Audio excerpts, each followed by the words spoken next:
Lalu 156-nya Allah mengatakan, siapa orang-orang yang sabar itu? Alladzina idza asabathum musibatun qalu inna lillahi wa inna ilaihi raji'un. Yaitu mereka kalau ditimpa musibah apapun, besar ataupun kecil, mereka mengatakan kami milik Allah, kami akan kembali kepada Allah. Nah perhatikan ayat 156 Al-Baqarah inilah yang membuat Umar bin Khattab menerapkan tadi. Tali sendalnya putus, beliau mengatakan inna lillahi wa inna ilaihi raji'un. Apa saja perubahan sikap pasangan, perubahan sikap anak-anak, perubahan sikap orang tua, perubahan sikap sahabat, lingkungan yang tidak bersahabat, ya, dan segala macam hal, semua itu Anda harusnya kembalikan kepada Allah segera dengan istirja. Inna lillahi wa inna ilaihi raji'un. Kami milik Allah, kami akan kembali kepada Allah. Mungkin Anda tanya, lalu saya dapat apa Ustaz? Kalau saya ucapkan istirja dan saya bisa menerima ujian atau musibah dari Allah itu. Maka Allah jelaskan di 157-nya, ulaika alaihim salawatun rabbim wa rahmah wa ulaika humul muhtadun. Mereka itulah orang yang mendapatkan keberkahan yang sempurna dan rahmat. Keberkahan berarti pencukupan, ya. Karena berkat itu adalah cukup. Dan juga rahmat, kasih sayang Allah, rezeki dari Allah, karunia dari Allah, dari Tuhan mereka, dan mereka itulah orang-orang yang mendapatkan petunjuk, ya. Karena mereka kembalikan kepada Allah subhanahu wa ta'ala. Jadi cuma jangan mengucapkan istirja. Kami milik Allah, kami akan kembali kepada Allah. Inna lillahi wa inna ilaihi raji'un. Ini luar biasa. Akan diberikan seperti itu. Dan dalam sebuah riwayat hadis yang sahih, kata Nabi SAW,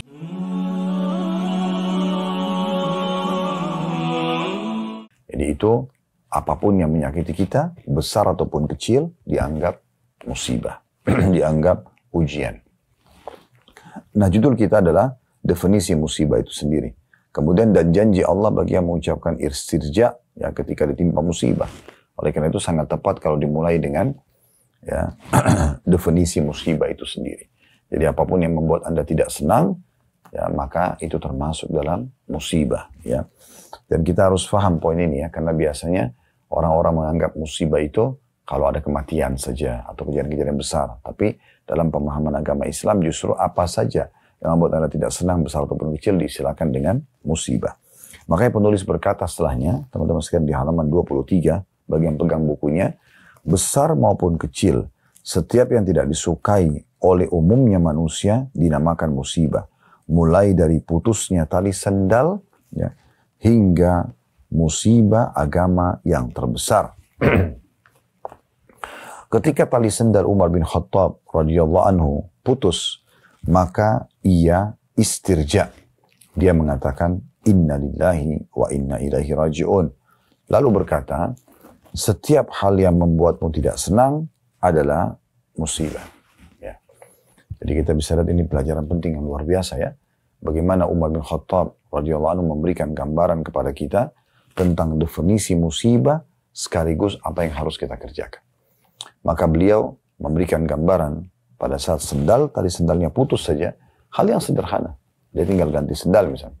Dan itu semua orang bisa melakukannya, bukan sesuatu yang bahkan dia butuh bantuan orang lain gitu, ya. Kalaupun ada yang bantu itu hanya pelengkap saja. Maka dia mengatakan innalillahi wa inna ilaihi raji'un. Dia mengangkat itu musibah dan dia mengatakan apapun yang membuatmu tidak senang, berarti itu adalah musibah. Ya, berarti yang datang bisa saya disebabkan karena dosamu atau karena ujian yang Allah datangkan untukmu tentunya. Nah di sini teman-teman sekalian, jadi apa yang disampaikan tadi kita bisa mengambil sebuah kesimpulan definisi perkataan Qurtubi yang dikuatkan dengan riwayat Umar bin Khattab radhiyallahu anhu. Kalau musibah apapun yang membuat kita tidak senang, misalnya Anda mau keluar rumah tiba-tiba badai atau hujan deras sehingga Anda telat untuk keluar, itu musibah. Anda mau pakai baju, mau keluar misalnya baju Anda belum siap misalnya, ya. Atau Anda mau makan, makanan belum siap, ya. Hal-hal yang sederhana gitu. Anda mau butuh listrik, penerangan di rumah tiba-tiba padam misalnya. Misal, Anda mau keluar, kendaraan Anda di starter nggak bisa, misal contoh. Ya. Dari sekian banyak hal. Ya, sampai hal yang paling besar pun. Misalnya tabrakan, Anda masuk rumah sakit, ya, wa na'udzubillah ya misalnya. Itu terjadi hal-hal yang ditipu orang, atau hal-hal yang lainnya. Maka semua itu adalah musibah dalam pandangan agama kita. Dan kita sudah diajarkan di sini dari riwayat, ya, Umar bin Khattab radhiyallahu anhu, beliau begitu putus tali sendal langsung mengatakan inna lillahi wa inna ilaihi raji'un. Baik, ini teman-teman sekalian tentunya berdasarkan dari firman Allah Subhanahu wa taala, ya. Anda bisa lihat dalam surah Al-Baqarah surah nomor 2 ayat 100 ya. 55 sampai 157. Ya. Saya bacakan dulu supaya kita tahu dasar hukumnya ya. Kenapa Umar bin Khattab mengatakan musibah itu apapun yang buat kau tidak suka. Lalu kemudian beliau menunjukkan hal yang kecil, sendalnya putus saja beliau mengatakan inna lillahi wa inna ilaihi raji'un, karena berdasarkan firman Allah Subhanahu wa taala. Al-Baqarah sekali lagi surah nomor 2 ayat 155 sampai 157. Al-Baqarah 155 berbunyi walanabluwannakum bisyai'in minal khaufi wal ju'i wa naqsin minal amwali wal anfusi wath thamarat wa basyiris sabirin. Kata Allah SWT, dan sungguh pasti kami akan ujikan kepada kalian dengan sedikit ya rasa takut, lapar, kekurangan harta dan juga kehilangan jiwa dan hasil panen buah-buahan. Sampaikan berita gembira kepada orang-orang yang sabar. Jadi akan datang itu rasa khawatir, rasa takut ya, kehilangan harta, tipu orang, bisnis bangkrut, atau kehilangan jiwa yang kita cintai, orang tua, anak, pasangan. So, kalau bukan kita ya, pasti orang lain yang bisa mendahului kita meninggal dunia. Begitu juga dengan hasil panen tidak selalu sama hasilnya, tentunya akan ada saatnya di mana dia naik dan turun. Maka beritakan berita gembira kepada orang-orang yang sabar. Ya. Lalu 156-nya Allah mengatakan, siapa orang-orang yang sabar itu? Alladzina idza asabathum musibatun qalu inna lillahi wa inna ilaihi raji'un. Yaitu mereka kalau ditimpa musibah apapun, besar ataupun kecil, mereka mengatakan kami milik Allah, kami akan kembali kepada Allah. Nah perhatikan ayat 156 Al-Baqarah inilah yang membuat Umar bin Khattab menerapkan tadi. Tadi sendalnya putus, beliau mengatakan inna lillahi wa inna ilaihi raji'un. Apa saja perubahan sikap pasangan, perubahan sikap anak-anak, perubahan sikap orang tua, perubahan sikap sahabat, lingkungan yang tidak bersahabat, ya, dan segala macam hal, semua itu Anda harusnya kembalikan kepada Allah segera dengan istirja. Inna lillahi wa inna ilaihi raji'un. Kami milik Allah, kami akan kembali kepada Allah. Mungkin Anda tanya, lalu saya dapat apa Ustaz? Kalau saya ucapkan istirja dan saya bisa menerima ujian atau musibah dari Allah itu. Maka Allah jelaskan di 157-nya, ulaika alaihim salawatun rabbihim wa rahmah wa ulaika humul muhtadun. Mereka itulah orang yang mendapatkan keberkahan yang sempurna dan rahmat. Keberkahan berarti pencukupan, ya. Karena berkat itu adalah cukup. Dan juga rahmat, kasih sayang Allah, rezeki dari Allah, karunia dari Allah, dari Tuhan mereka, dan mereka itulah orang-orang yang mendapatkan petunjuk, ya. Karena mereka kembalikan kepada Allah Subhanahu wa taala. Jadi cuma dengan mengucapkan istirja, kami milik Allah, kami akan kembali kepada Allah, inna lillahi wa inna ilaihi raji'un. Ini luar biasa, akan diberikan seperti itu. Dan dalam sebuah riwayat hadis yang sahih, kata Nabi SAW, siapa yang tertimpa musibah lalu dia mengatakan inna lillahi wa inna ilaihi raji'un, Allahumma ajurni fi musibati wa akhlif li khaira minha. Kami milik Allah, kami akan kembali kepada Allah. Ya Allah, berikan aku pahala atas musibahku ini dan gantikan aku yang lebih baik darinya. Maka kecuali Allah akan ubah musibahnya menjadi kebaikan. Nah ini jelas sekali. Dan dalam riwayat yang lain, riwayat yang sahih juga, salah satu istri Nabi SAW yang bernama Ummu Salamah radhiyallahu anha, di mana beliau pada saat meninggal suaminya Abu Salamah, dan beliau masih muda dan khawatir fitnah. Di awal-awal Islam masih sedikit umat Islam, beliau ingin digantikan oleh Allah SWT suami yang lebih baik. Lalu beliau mendengarkan hadis Nabi SAW. Beliau mendengarkan hadis Nabi SAW ini, lalu beliau mengatakan, saya pun menerapkan dalam hidup saya doa ini, inna lillahi wa inna ilaihi raji'un, Allahumma ajurni fi musibati wa akhlif li khaira minha. Selama 3 bulan beliau mengatakan, sambil saya bertanya-tanya, siapa kira-kira yang lebih baik daripada Abu Salamah. Maka ternyata saya buktikan dahsyatnya doa ini. 3 bulan kemudian datang lamaran Rasulullah SAW, dan pastilah Rasulullah SAW lebih baik dan lebih afdal daripada Abu Salamah. Kemudian selanjutnya kata penulis, adapun musibah terbesar adalah musibah agama. Jika Anda telah mengenal musibah terbesar, maka Anda akan menganggap ringan terhadap musibah-musibah lainnya. Anda akan lebih mudah untuk bersabar, bahkan Anda akan ridho dan bersyukur, ya, seraya memuji Allah Ta'ala atas setiap musibah yang Anda alami, ya. Jadi ini maksudnya adalah musibah dalam agama ini, seperti kita jadi tidak bisa sholat, ya, kita nggak bisa ibadah, seperti teman-teman kita di Gaza sekarang itu musibah, ya. Itu agama mereka yang sedang diuji oleh Allah Subhanahu Wa Ta'ala, bukan hanya sekedar karena lapar, karena haus, karena tidak punya pekerjaan yang urusan duniawi, tapi berhubungan dengan masalah agama.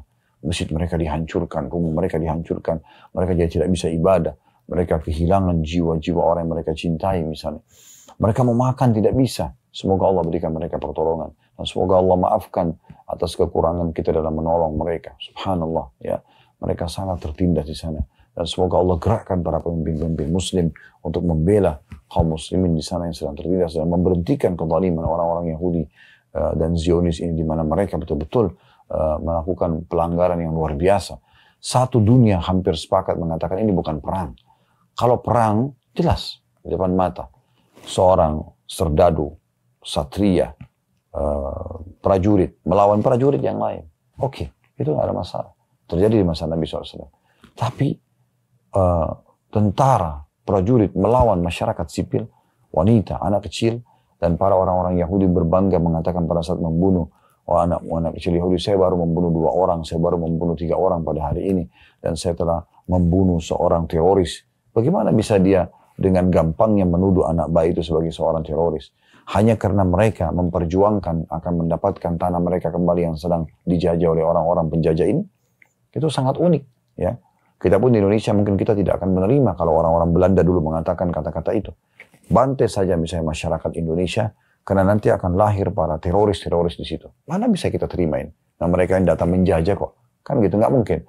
Dan bahkan kita harusnya berjuang sebagaimana sudah kita lakukan. Dan alhamdulillah akhirnya Allah berikan kepada kita kemerdekaan. Semoga Allah merahmati dan Allah membalas sebesar mungkin pahala bagi para pejuang kita yang sudah memperjuangkan negeri kita dengan kemerdekaan kita. Hanya kita bisa menikmati seperti sekarang. Dan kita kalau sudah tahu alhamdulillah, kalau belum tahu, para pejuang-pejuang ini mereka panen pahala semua kebaikan yang sedang terjadi setelah kemerdekaan. Karena memang para mujahidin, para orang-orang yang membela agama Allah Subhanahu wa taala, memberi hak-hak mereka ini, setelah kezaliman itu hilang, maka mereka akan panen pahala semua pembangunan masjid, orang sholat, ibadah haji, ibadah puasa, karena mereka termasuk berjuang di saat itu. Makanya sangat baik sekali kalau jasa pejuang itu dikenang. Ya, begitu juga diberikan penghormatan kepada keturunan-keturunan mereka yang memang mereka orang kakek-kakek mereka dulu pernah berjuang, itu luar biasa. Karena untuk mempertahankan perjuangan dan akhirnya memerdekakan diri itu luar biasa. Anda bisa lihat sekarang di depan mata kita, di abad sekarang ini, di atas abad 20-an sekian, ya, masih ada pembantaian yang seperti terjadi di Gaza. Dan uniknya, masih banyak di antara negara-negara yang diam, ya, para pemimpin mereka tidak menggerakkan. Saat ini sekarang dibutuhkan pasukan untuk memberhentikan kezaliman pasukan-pasukan penjajahnya. Jadi bukan hanya dengan makanan. Apa yang mau dikirim di makanan kalau orang sudah mati semua, makanan itu akan membusuk dan tidak akan bisa dimakan. Walaupun mereka juga yang masih hidup butuh makanan tersebut. Tapi di saat ini memang ya dibutuhkan kekuatan untuk melawan kekuatan-kekuatan tersebut. Ya, semoga Allah mudahkan tentunya. Allah gerakkan para orang-orang yang diberikan amanah kekuatan ini untuk bisa melawan. Ya, Allahumma amin. Baik teman-teman sekalian, ini adalah musibah yang berat dalam masalah agama. Ya. Dan saya mengajak diri saya dan juga teman-teman sekalian, jangan lupa untuk selalu mendoakan saudara-saudara kita di Palestina. Doakan mereka terus. Jangan skip kalau Anda sedang nonton di cuplikan media misalnya. Selalu lihat cuplikan tersebut dan jadikan itu sebagai pelajaran penting agar kita meraih kesempatan, ya, berdoa agar mendapatkan pahala. Pada saat kita berdoa misalnya, ya Allah berikan kemerdekaan teman-teman kita di Palestina, berikan mereka kemenangan, berikan win dan begitu. Misal kita berdoa seperti itu, lalu Allah berikan. Kita termasuk orang yang berjuang walaupun hanya dengan doa kita. Ya. Di masa dulu penjajahan Belanda, Portugis, kemudian Jepang ke Indonesia, siapapun yang berjuang, walaupun cuma ibu-ibu yang di rumahnya berdoa, nenek-nenek berdoa supaya Allah berikan kemerdekaan terhadap Indonesia. Apalagi kalau orang yang sudah berjuang, terjun di lapangan, berperang, mempertahankan negara, itu luar biasa itu pahala. Yang berdoa biasa aja sudah mendapatkan pahala juga. Nah, begitu ya kita dengan teman-teman kita di Gaza ini. Jangan skip teman-teman sekalian video tersebut. Hanya dengan alasan, oh saya tidak tega. Justru kita harus tanamkan dalam diri kita dengan melihat, oh ternyata mereka buat seperti ini. Ya Allah tolong mereka, kita berdoa. Berikan mereka kemerdekaan, berikan mereka keselamatan, terima para syuhada mereka. Jadi sisipkan selalu di doa kita, apalagi sekarang Ramadan, lagi puasa, waktu mustajab doa. Doakan mereka teman-teman sekalian, supaya mereka juga bisa merasakan kemerdekaan sebagaimana kita rasakan. Dan kita juga, masyarakat Indonesia, jangan sampai menyia-nyiakan kemerdekaan yang merupakan nikmat terbesar. Demi Allah teman-teman sekalian, keamanan, ketentraman, kedamaian, kemerdekaan itu sebuah nikmat yang besar. Dan Allah bisa mengangkatnya di saat kita kufur nikmat. Bagaimana Allah gambarkan tentang penduduk negeri Sabak. Dalam surah Sabak, surah nomor 34, Allah gambarkan kehidupan mereka. Tadinya melimpah, nikmat banyak sekali. Akhirnya Allah angkat karena mereka kufur kepada Allah subhanahu wa ta'ala. Kita harus mengingatkan orang-orang yang melakukan pelanggaran-pelanggaran terhadap hukum Allah agar jangan sampai merata nanti hukuman Allah datang kepada kita semua.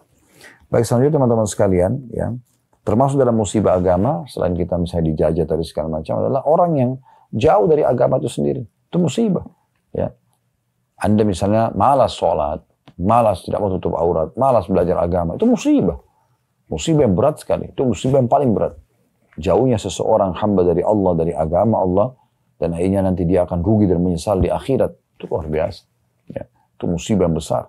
Jadi kalau Anda yang ikut acara ini misalnya, baik live ataupun siaran ulang, ada yang merasa dirinya masih malas beribadah, itu musibah.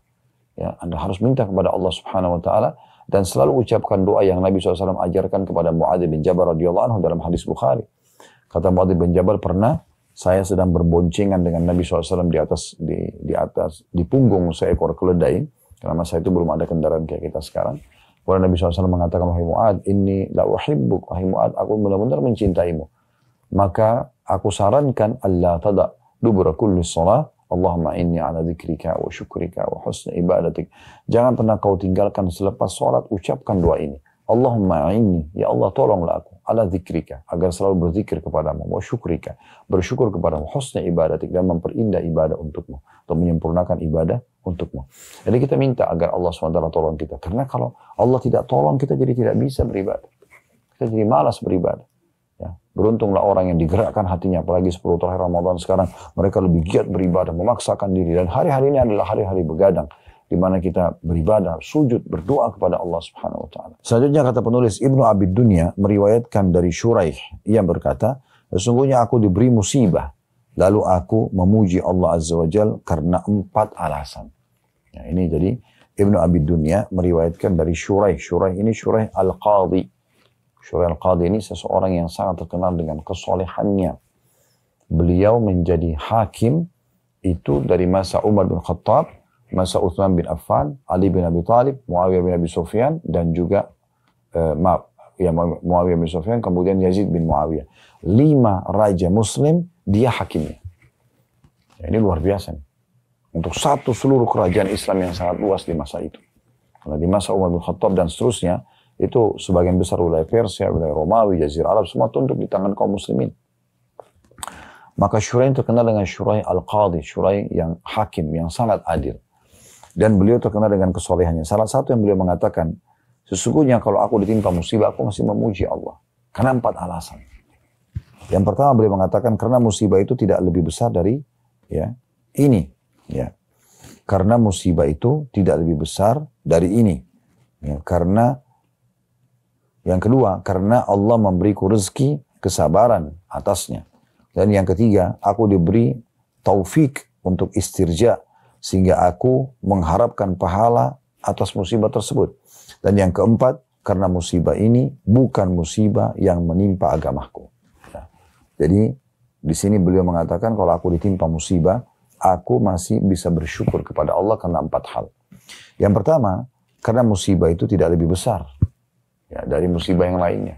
Maksudnya, bagaimana di saat kita ditimpa satu musibah, kita bayangkan musibah yang lebih besar. Ya. Sehingga musibahnya jadi kecil. Contoh misalnya, Anda flu. Ada orang yang flu dan demam. Ya. Ada yang lebih besar. Anda flu dan demam. Ada orang flu, demam, dan rematik misalnya. Anda flu, demam, rematik. Ada orang yang sudah meninggal atau stroke misalnya. Anda stroke, ada orang yang sudah meninggal. Jadi ada saja yang lebih berat daripada Anda. Maka bagaimana caranya supaya bersyukur? Menurut Syuraih rahimahullah adalah kita melihat ada musibah yang lebih kecil daripada musibah yang lainnya. Akan ada musibah yang lebih besar. Bahkan dalam satu kejadian pun. Ya, itu ada saja misalnya tadi sakit, flu, ada orang yang lebih berat daripada itu. Lapar, ada orang yang lebih lapar daripada itu. Dan seterusnya. Anda pengangguran, mendapat kerjaan, ada orang yang lebih susah daripada Anda. Mungkin dia selain pengangguran, dia tidak bisa kerja, mungkin fisiknya juga cacat misalnya. Nah, seperti itu. Dan yang kedua, Karena dengan ujian ini, dengan musibah ini, aku diberikan atau dikaruniakan kesabaran. Nah, ini pemahaman ilmu yang sangat dalam ya. Karena Allah subhanahu wa ta'ala tadi mengatakan dalam Al-Baqarah, surah nomor 2, 155, mubasyiris sabirin. Sampaikan berita gembira kepada orang-orang yang sabar. Dalam ayat lain, innama yuwaffas sabiruna ajran bighairi hisab. Sesungguhnya orang-orang sabar akan diberikan balasan tanpa ada batasan lagi. Ya. Dan Allah juga mengatakan tentang, maksudnya nanti Anda mungkin dicoba ujian dengan 1 minggu penyakit, ya, mungkin dengan beberapa hari utang Anda tertunda atau beberapa tahun belum dibayar misalnya, atau beberapa hari Anda sempat pengangguran atau beberapa waktu sampai Anda dapat pekerjaan misalnya, contoh beberapa saat Anda sempat lapar dan akhir lapar Anda hilang, ya, maka semua itu teman-teman sekalian akan membuahkan kesabaran dan akan mendatangkan pahala yang melimpah, yang tidak setimpal sebenarnya dengan ujian tersebut. Sampai kata Nabi SAW, kalau seandainya orang-orang yang ujiannya sedikit di dunia melihat di akhirat bagaimana besarnya pahala yang didapatkan dari orang yang ujiannya bertubi-tubi datang kepada dan dia bersabar melaluinya, maka orang-orang yang sedikit ujiannya ini berharap dikembalikan ke dunia untuk menggunting-gunting kulit mereka, kalau itu dibolehkan, karena ini sakit sekali ya, tapi dianggap itu sebagai sebuah musibah, maka mereka bersedia untuk melakukannya. Ya. Jadi kalau Anda sedang datang ujian, maka Allah sedang memberikan Anda sabar. Kata Umar radhiyallahu anhu, sabar itu ibarat kepala. Ya. Kalau dia tidak ada, maka tidak ada lagi kehidupan tersebut. Ya. Jadi memang akan datang. Dan sering kami sampaikan di pengajian Bapak Ibu sekalian, rahimani rahimakumullah, dalam hidup ini kita melalui atau kita memiliki 2 sayap yang bisa membuat hidup kita stabil. Syukur di saat nikmat ada, sabar di saat ujian ada. Ini harus berimbang. Gak boleh teman-teman, nikmat lagi ada, kita bersyukur. Tapi ujian lagi datang, kita keluh kesah. Gak sabar. Ini seperti pesawat yang oleng. Ya. Atau Anda sedang ada ujian, miskin, susah, Anda sabar. Tapi begitu Allah bukain pintu kesembuhan, pintu rezeki, Anda tidak bersyukur. Makanya tidak berimbang. Makanya kata Nabi SAW, ajaban di amri mu'min, sungguh mengagumkan perkara orang mu'min, wala yakunu dzalika illa lil mu'min. Dan itu tidak dimiliki kecuali oleh orang-orang beriman saja. In asabahu sarra syakar. Kalau dia diberikan nikmat, dia bersyukur. Wa in asabahu dharra sabar. Kalau diberikan ujian, maka dia bersabar. Yang ketiga kata beliau, aku diberikan taufik untuk istirja, sehingga aku mengharapkan pahala atas musibahku. Mengucapkan inna lillahi wa inna ilaihi raji'un tadi. Ya. Kalau diberikan taufik, seperti Anda sekarang ikuti acara kita, dan Anda tahu, ternyata Anda diberikan itu, kesempatan untuk mengucapkan istirja, inna lillahi wa inna ilaihi raji'un. Itu berarti luar biasa. Ya, Allah mau Anda mendapatkan pahalanya. Gitu kan. Dan yang keempat, karena musibah ini bukan musibah pada agamaku. Kalau hanya fisik saja. Kalau sudah kita berikan contoh pada musibah agama, maka kalau cuma sakit fisik, utang belum dibayar, masalah kecil. Semua itu bisa kita lalui. Sedangkan musibah dalam agama saya harusnya kita lalui, apalagi musibah yang biasa. Ya. Kemudian kata penulis selanjutnya, di antara musibah-musibah agama adalah di antara musibah-musibah agama ada musibah yang terbesar, yaitu meninggalnya Nabi Muhammad SAW. Apakah Anda pernah bersedih akan hal ini? Tanda tanya ya. Apakah Anda merasakan ada musibah yang lebih besar dari musibah ini? Jika kecintaan Anda kepada beliau melebihi kecintaan Anda kepada apapun di dunia ini, termasuk diri Anda sendiri, maka hilangnya kesempurnaan berjumpa dengan beliau SAW merupakan musibah terbesar yang Anda alami, yang membuat Anda merasakan kesedihan yang mendalam dan selalu merindukan beliau setiap saat. Anda pun akan menganggap bahwa semua musibah lainnya lebih kecil dari musibah meninggalnya Rasulullah SAW. Ya, ini poin mungkin jarang direnungi oleh sebagian muslim dan muslimah. Apakah meninggalnya Nabi SAW adalah dianggap musibah buat kita? Maka menurut penulis, iya. Karena dengan meninggalnya Nabi SAW, kita jadi tidak ada lagi tempat untuk merujuk. Ya. Memang betul agama sudah sempurna. Tapi di masa Nabi SAW masih hidup, teman-teman sekalian, masalah apapun terpecahkan. Ya. Karena setiap ada masalah apa-apa, mereka langsung kembali kepada Nabi SAW. Nabi berdoa sama Allah, dapat petunjuk wahyu dari langit, langsung selesai permasalahan. Apakah minta petunjuk, apakah solusi dari permasalahan, apakah minta ditambahkan nikmat, dan seterusnya. Ya. Jadi, kalau sudah tidak ada Nabi SAW, bagaimana? Sampai seorang sahabat mengatakan, dahulu, di saat Nabi SAW masih hidup ya, kita masih memiliki 2 ya senjata pamungkas untuk selamat dari musibah. Yang pertama keberadaan Nabi SAW. Beliau mengatakan, dahulu kita mempunyai 2 senjata pamungkas untuk menyelamatkan dari musibah. Yang satu sudah tidak ada, sisa yang satu lagi. Ya. Kalau yang satu lagi yang tidak dijaga, maka akan datang musibah yang lebih berat kepada kita. Yang sudah pergi adalah meninggalnya Nabi SAW. Karena di saat beliau hidup, kita bisa selamat dari musibah. Bahkan tidak mungkin siksaan datang kepada umat ini sementara Nabi SAW masih hidup. Ya, itu yang pertama. Kemudian yang kedua yang masih ada, kata beliau, adalah istighfar. Mohon ampun kepada Allah. Kalau ini juga hilang, maka akan hancurlah hidup seseorang itu. Dan memang meninggalnya Nabi SAW luar biasa. Waktu Nabi SAW meninggal, semua sahabat menangis. Sampai sebagian sahabat mengatakan, saya waktu dengar berita itu saya tidak tahu harus buat apa. Saya sampai mencari tempat hanya untuk menangis saja.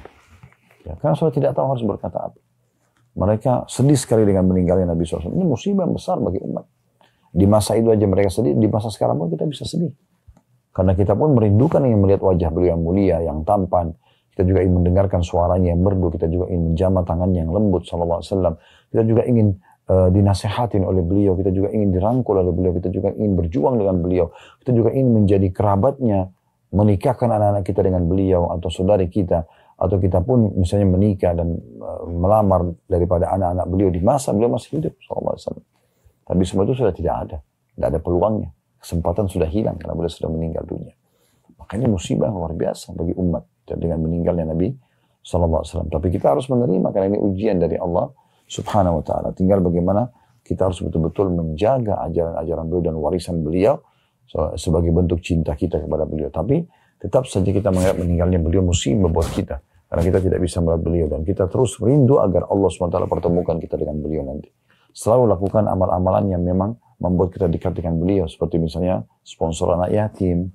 Kata Nabi SAW, ana wa kafilu yatim kahatin fil jannah. Aku dan sponsor anak yatim seperti ini di surga. Gitu kan. Kemudian juga perbaiki akhlak anda. Di mana Nabi SAW mengatakan, akrabukum manzilan minni yawmal qiyamah ahsinukum akhlaqa. Orang yang paling dekat nanti dengan aku duduknya di hari kiamat. Ya, kedudukannya itu adalah orang yang paling baik akhlaknya. Dan sekian banyak yang harusnya kita perjuangkan dan pelajari dari ajaran-ajaran Nabi SAW sebagai bentuk cinta. Dan kita berharap dengan itu kita bisa bertemu dengan beliau SAW. Untuk lebih dalam memahami kenapa meninggalnya Nabi SAW adalah sebuah musibah. Dan itu adalah musibah yang paling terbesar dalam masalah agama bagi umat Islam. Di sini beliau penulis mengatakan ada satu paragraf khusus diboldkan, ditebalkan. Beliau mengatakan mengapa meninggalnya Rasulullah SAW yang merupakan musibah agama terbesar yang menimpa kaum muslimin. Anda tanya, jawabnya kata beliau, karena hal itu mengandung arti ya, putusnya wahyu dari langit hingga hari kiamat. Ya, jadi tidak ada lagi wahyu yang turun ya, dari langit. Dan terputusnya kenabian. Karena tidak ada lagi nabi setelahnya. Kalau orang-orang sebelum kita, sebelum umat Muhammad SAW, mereka ada yang bahkan hidup di 2 masa nabi, 3 masa nabi. Di kehidupan Bani Israel, kata Nabi SAW, tidak meninggal satu nabi kecuali Allah utus nabi lagi. Jadi ada orang yang hidup di Nabi A dan Nabi B misalnya. Mereka masih, dan ada nabi-nabi datang, tapi Nabi Muhammad SAW nabi terakhir. Dan ada lagi nabi. Wahyu juga terputus dari langit. Ya. Waktu Abu Bakar dan Umar mengunjungi seorang wanita yang biasa dikunjungi oleh Nabi SAW, lalu perempuan itu sempat menangis. Lalu Abu Bakar dan Umar mengatakan, bersabarlah, karena ini yang terbaik untuk Rasulullah SAW dari Tuhannya. Maka beliau mengatakan, saya tidak menangis karena meninggalnya Nabi SAW. Karena itu terbaik buat beliau bertemu dengan Tuhannya. Tapi saya menangis karena dengan meninggalnya Nabi terputus ya wahyu dari langit. Tidak ada lagi wahyu. Dulu orang kalau ada masalah apapun datang ke Nabi turun wahyu menyelesaikan permasalahan tersebut. Langsung dari Allah Subhanahu Wa Taala. Sekarang kita sudah tidak bisa. Kita tinggal kembali kepada para ulama yang coba beristihad menyampaikan kepada kita. Kalau memang permasalahan itu belum ada terjadi di masa Nabi SAW. Lalu kata beliau selanjutnya, ya, saya ulangi ya, jawabannya karena hal itu mengandung arti putusnya wahyu dari langit hingga hari kiamat dan terputusnya kenabian. Meninggalnya beliau SAW merupakan awal dari nampaknya keburukan dan kerusakan dengan murtad atau keluarnya sebagian orang Arab pada saat itu dari agama Islam. Peristiwa ini menjadi awal ya, dari terhurainya atau terurainya ya ikatan-ikatan Islam, dan momen pertama nampaknya kekurangan pada ikatan-ikatan tersebut. Musibah apa yang lebih besar daripada hal ini? Ya. Nabi SAW bersabda, "Idza asaba ahadakum musibatun falyadhkur musibatahu bi, fa innaha min a'zamil masaib." Jika salah seorang dari kalian tertimpa musibah, maka hendaklah ia mengingat atau membandingkan musibahnya dengan musibahku, karena musibahku merupakan musibah yang paling besar. Ya. Ini teman-teman sekalian maknanya, ya, makna daripada apa yang beliau sampaikan ini adalah bisa kita menjadikan meninggalnya Nabi SAW dan tidak hidupnya kita bersama beliau di sekarang dan wahyu terputus adalah musibah paling besar, sehingga semua musibah akan jadi kecil. Itu makna pertama. Makna yang lain, yang kedua adalah kita mempertemukan antara musibah yang kita hadapi dengan musibah yang beliau hadapi dalam hidupnya. Beliau kalau sakit 2 kali lipat dari kita. Beliau juga perang dan pernah kalah di perang Uhud. Beliau juga pernah terluka. Beliau selalu disakiti oleh orang-orang munafik. Walaupun beliau seorang raja dan nabi, masih dikatakan beliau bohong, beliau ini dan itu. Ya, masih saja orang-orang kafir yang menolak dakwah beliau SAW. Meninggal juga orang yang beliau cintai. Beliau dikaruniai 7 orang anak, 6 orang meninggal di masa hidup beliau. Meninggalnya Al-Qasim, Abdullah, Ibrahim, 3 anak laki-lakinya, dan 3 anak perempuan juga, Zainab, Ummu Kalsum dan Ruqayyah, meninggal semua 6 orang di masa hidup beliau. Dan setelah beliau meninggal 1 tahun baru meninggal anak terakhir Fatimah. Maksudnya yang terakhir meninggal adalah Fatimah radhiyallahu anhunna ajma'in atau anhum ajma'in. Ini musibah, ya. Dan ini cara yang terbaik dan paling efektif untuk meringankan musibah kita, karena kita kalau mempertemukan dengan, kita jadikan meninggalnya Nabi SAW adalah musibah paling besar dalam hidup kita, karena kita tidak bisa bertemu dan tidak bisa bertanya langsung dengan beliau, tidak bisa menjamah tangannya, tidak bisa hidup dengan beliau, tidak bisa berjuang dengan beliau sallallahu alaihi wasallam. Dan juga kita pertemukan musibah-musibah yang menimpa beliau dengan musibah kita, maka semua akan jadi kecil. Hadis ini diriwayatkan ya oleh Albani dalam Sahih Al-Jami' tentunya, sebagaimana disebut situ di footnote-nya ya. Selanjutnya kata penulis, mungkin beratnya para sahabat menanggung musibah agama yang terbesar ini digambarkan dalam perkataan Anas radhiyallahu anhu. Lamma kana al-yawm alladhi dakhala fihi Rasulullah sallallahu alaihi wasallam al-Madinata adha'a minha kullu shay'in. Falamma kana al-yawm alladhi mata fihi adlama minha kullu shay'in. Wa ma nafatna 'an an-nabi sallallahu alaihi wasallam al-aydiya hatta ankarna qulubana. Ketika hari pertama Rasulullah sallallahu alaihi wasallam hijrah dan masuk ke Madinah, maka bersinarlah segala sesuatunya. Terang, menggembirakan, membahagiakan. Karena datangnya seorang Nabi, itu luar biasa. Mau nanya apapun, mau minta apapun, ya, mau apa saja, mau mendapatkan jawaban dari keraguan apapun, semuanya bisa dijawab di masa Nabi SAW. Ya. Maka bersinar segala sesuatu. Dan ketika terjadi hari wafat beliau, maka gelaplah segala sesuatu. Belum lama tangan-tangan kami menguburkan jenazah beliau atau ya tetapi hati kami mengingkarinya, seakan-akan ya kami tidak percaya akan hal tersebut. Maksudnya pada saat kami sudah mengubur Nabi SAW, kami masih merasa sedih, merasa kehilangan, karena ini musibah yang sangat besar. Anas bin Malik juga mengatakan ya, setelah meninggal Rasulullah SAW, Abu Bakar berkata kepada Umar, mari kita berkunjung kepada Ummu Aiman. Nah, ini tadi perempuan yang saya bilang waktu didatangi oleh Abu Bakar sama Umar.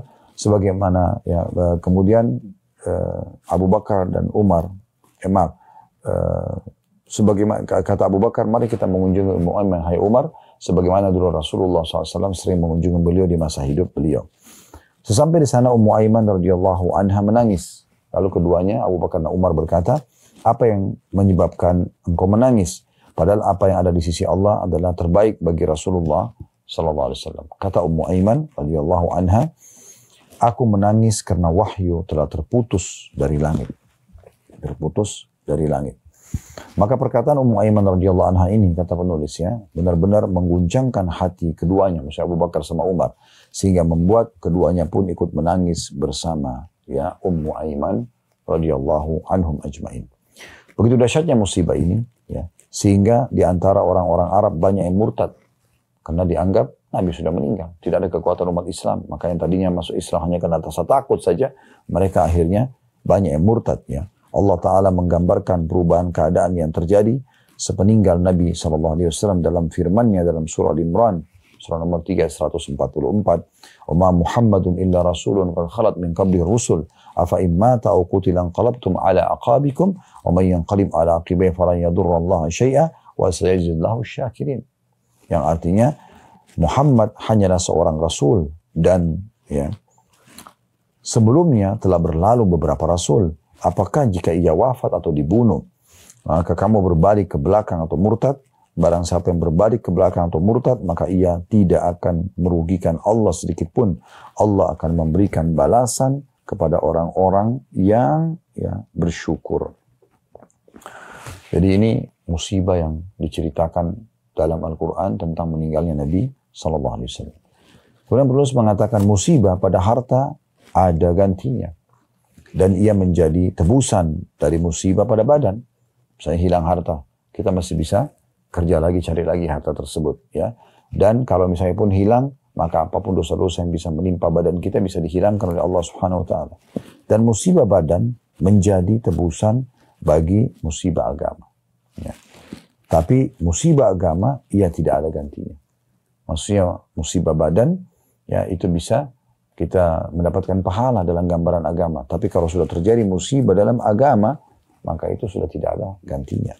Semoga Allah SWT merahmati Abu Bakar, kata penulis, ya, radhiyallahu anhu, yang demikian tegar menghadapi musibah ini. Tidak diragukan lagi bagaimana tingginya kecintaan Abu Bakar kepada Nabi SAW. Ia korbankan jiwa, raga dan hartanya demi membela Rasulullah SAW, ya, sebagai kekasihnya. Dan juga Nabi SAW sendiri pun sangat mencintainya. Dan Nabi SAW mengatakan tentang Abu Bakar. Ya, kita bayangkan kalau kita di posisi Abu Bakar, bagaimana nih? Seorang Nabi, seorang anak mantu, seorang sahabat yang mulia sekali, Nabi Muhammad SAW meninggal dunia. Sementara dia mencintai Nabi, Nabi pun mencintainya. Nabi mengatakan, "Walau kuntu muttakhidan min ummati khalilan lattakhadtu Abu Bakar khalila." Kalau seandainya boleh aku menjadikan atau ya, diperkenankan oleh Allah untuk menjadikan salah satu dari umatku sebagai kekasihku terdekat, maka aku akan memilih Abu Bakar sebagai kekasihku, sebagaimana dalam hadis Bukhari dan juga hadis Muslim. Ya. Maka kata penulis, Anda juga tahu semuanya bagaimana perasaan seseorang kekasih ketika ditinggal sang kekasihnya. Tetapi iman kepada Allah Ta'ala dan kebesaran jiwa Abu Bakar membuatnya tidak larut dalam kesedihan, dan dengan tegas ia mengatakan. Jadi sebelum saya bacakan apa yang dikatakan oleh Abu Bakar, waktu Nabi SAW meninggal, para sahabat semua bingung. Karena kan ada di antara mereka bahkan tidak membenarkan berita itu. Di antaranya Umar sendiri. Umar bin Khattab dalam buku-buku sejarah dikatakan sempat menghunuskan pedang sambil mengatakan, siapa yang mengatakan Muhammad telah meninggal, saya akan tebas lehernya. Umar sendiri bingung pada saat itu. Maka Abu Bakar pun masuk ke dalam rumah Nabi SAW melihat beliau sudah meninggal. Lalu Abu Bakar mengecup kening Nabi SAW sambil mengatakan, sungguhnya engkau ya telah mendapatkan apa yang Tuhanmu janjikan, wahai Rasulullah. Dan engkau lebih tenang saat ini. Maka beliau pun keluar lalu dengan tegar beliau mengatakan dan menenangkan umat ini, "Man kana ya'budu Muhammadan fa inna Muhammadan qad mat, wa man kana ya'budu Allah fa inna Allah hayyun la yamut. Qala Allah Ta'ala, wa ma Muhammadun illa rasulun qad khalat min qabli rusul, afa in mata aw qutila anqalabtum ala aqabikum, wa man yanqalib ala aqibihi falan yadurrallaha syai'an wa sayajzillahu syakirin." Barang siapa yang menyembah Muhammad, maka sungguhnya Muhammad telah wafat. Dan barang siapa yang menyembah Allah, Allah itu maha hidup.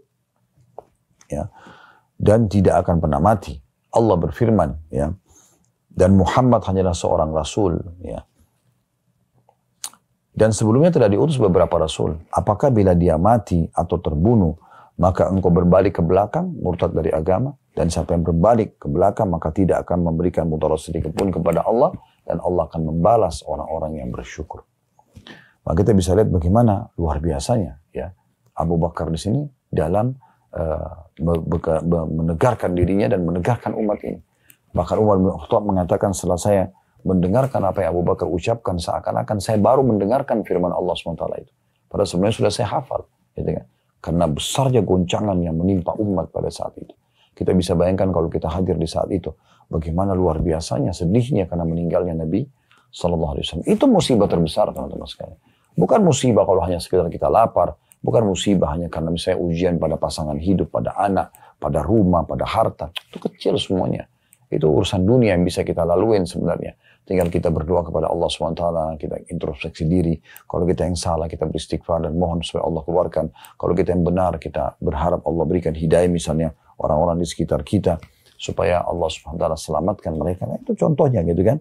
Jadi kita bisa memahami baik-baik tentang masalah ini tentu teman-teman sekalian. Jadi jangan sampai musibah-musibah kecil aja sudah dijadikan sebagai musibah besar. Ada kadang-kadang orang hanya kita mendapatkan makanan favoritnya misalnya, sudah cukup menjadi bahan cerita, mungkin sampai berhari-hari.